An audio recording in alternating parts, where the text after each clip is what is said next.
Yeah, to me, the work is in about four different sections, main sections. And as I mentioned earlier, the first section sort of represents this sort of beautiful, bright, energetic morning. And so the material that I came up with to express that was this very dance-like staccato, quasi-Stravinsky kind of music, this sort of bright ba ba ba ba ba ba ba ba dum ba ba ba ba da da ba, that kind of thing, very syncopated and very dance-like. And in the upper half of the register, there's almost not a single note below middle C, except every now and then something does. But for the most part, it's way up in the upper half of the register. Mm-hmm. And I was inspired by just that the feeling. What's that feeling on that perfect morning for a sail? And so that inspired that music. And I think one of the most interesting things to me in putting that together, and of course this was even before I really had totally made the association with sailing, but it was in the back of my mind because I'd read the preface that you had put together. But just that level of energy that needs to be present. And I remember at one point telling the ensemble that I want you to make me worry that you're going to rush. Uh-huh. Don't you dare. That's a great way Don't to you put it. dare, but I want you. I want there to be this sense of eagerness and vitality and drive, and that the accents and all the markings have to be, I think, exaggerated just a little bit. It can't just hover. That's right. It's got to have some direction and fire in it, if you will. That's a perfect thing to say. I want you to make me think you're going to rush, because that's how you have to think. That piece that beginning, you have to think that way all the time. You can't think this way. Yes, absolutely. It's got to move forward. And the accents, without the accents, it wouldn't work. The accents make or break this section here, I think. I couldn't agree more. And the staccatos, too, though. It's a very dry kind of staccato in this opening section. True. Yeah, and a little attitude. It's a little bit of an attitude that has to be there as well. Well, all sailors have attitudes, so you just want to go ahead and get that that's on true. the table. But the way you play, or you can boring. Yeah, it's got to have that sort of attitude. Certainly. It's not just a dotted eighth sixteenth. It's a certain kind of dotted eighth sixteenth, which is driving and forward thinking. Yeah, and then the second section, after it moves out of this, it goes into what seems as though it's going to be just a completely different kind of music, a very lyrical section with the horns leading it, and the euphonium, da da dee da. So you've got this very lyrical. I'm just imagining a calm sail. We're out there and you're just sailing now, but there are all these reminders. So dee da dee da bum bum bum bee bum bee bum bee. That sort of stuff in the background is still there. So the energy is still there, but it just this sort of calmer aspect of sailing. Just the boat is launched out and you're going, and so that middle section.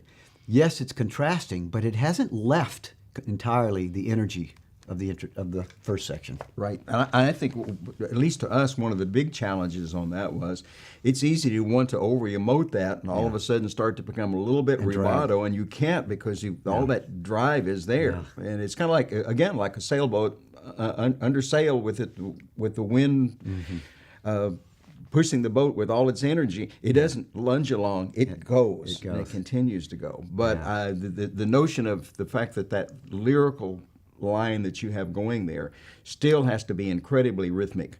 Yeah. And the vitality and beauty of it comes not through playing around with the tempo, but rather how you shape those phrases with the dynamics to give it musical interest through the line, not through trying to change things within it to make it have the music's there. It's got to flow, it's got to sing, and then the woodwinds just kind of take a ride on the top of that and keep it going. Yes. That's a lot of the dynamics of the lyrical theme of this kind of thing, where it comes up and it comes back down again, the idea of swells of the waves. And your band is doing it so beautifully, this idea of keeping it moving. So you've done a great job with that. I think the motor that keeps coming and going in the mostly woodwinds and the mallets helps to keep reminding the band this is still moving. You can't just be lyrical. That motor is constantly reminding them. Absolutely. And you've done a good job of sort of... Well, thank you. And then it moves to an even... You would think after this slower lyrical section that it would now maybe pick up again, but I move in to an even quieter, slower, more private place, if you will. And I'm imagining, because I've been on your boat and on our friend Tom Lee's boat on the Pacific Ocean, sometimes even on the Pacific Ocean, you can get that kind of weather where there's nothing. The water is almost like glass, even on the Pacific Ocean. And that's when you just, let's have something to eat now. We're not moving very fast. And so everything just kind of stops. And it's just this bubbly, static accompaniment. The flute's doing the perfect fourth, alternating. And then these solos happen. So it's an opportunity for these very, to me, kind of heartfelt, soulful, and even spiritual solos. There's a spiritual side to sailing to me, and I'm just trying to capture that. And it gets a little bit bluesy, but most importantly, it's very private. Whereas the beginning is very public, now we're in a place that's very private, as though you're almost just expressing something for yourself. And that's what that middle section's about. And I know it's probably the most difficult section in the whole work, but to me, it's the heart and the soul of the whole work as well. Well, it creates that moment of calm that creates the energy for the opening and the ending of the piece. Without that middle section in there, you're just shouting at the listener from beginning to end. Right. Interesting, as I got into it, when I began to think about, you're talking about it's calm and settled, I think about it as more as I'm an anchor. Mm-hmm. And there's those magic times that the sun's just kind of playing on the top of the water just a little bit. And that bubbly accompaniment doing that. Yeah. Exactly. And the solos are just those little intersperse of beauty and calmness and being at peace. Mm-hmm. That's a part of that kind of the music. And I'm not saying this just about this piece, but almost any piece. I'm always personally looking for some kind of a human connection, not just a musical connection, but a human connection that actually gets at what the music represents to me. It doesn't have to represent that to other people necessarily, but it's what puts my mind in the right place to explore the depth that I think's there. So I always try to think in that section about being calm and at anchor.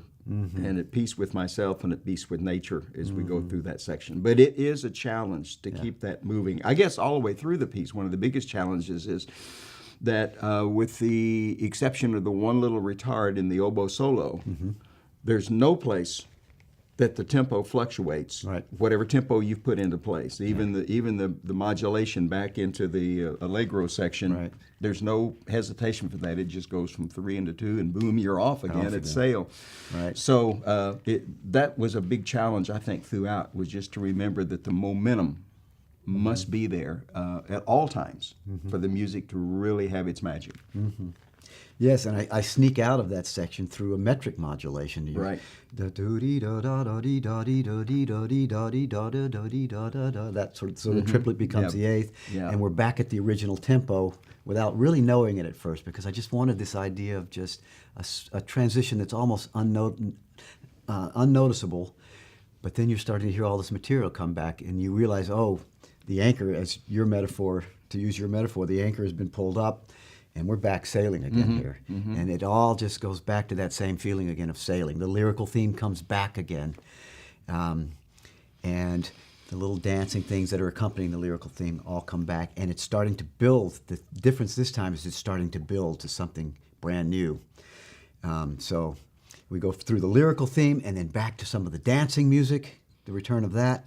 And then something really special happens, and that's this coda where the horns lead it with this sort of bum, bum, ba, ba. These dyads, these two-note chords, in rising diatonic steps that lead us to a whole different place. And for me, it kind of represents this sort of triumphant return to the dock, to dock the boat. You've had a wonderful day and you're returning now. And they represent that to me there. And lots of, if there's new material, this is where it happens. Just all kinds of little new things happen here, but also some of the old things. Mm-hmm. But I just needed to take the piece. I didn't want to just return to the material at the beginning. It had to transcend that, and I had to sort of raise the bar and go to some place that was more powerful, more triumphant, more joyful. Just the word more came to my mind a lot, and that's sort of what the coda is trying to do. And it does it very well.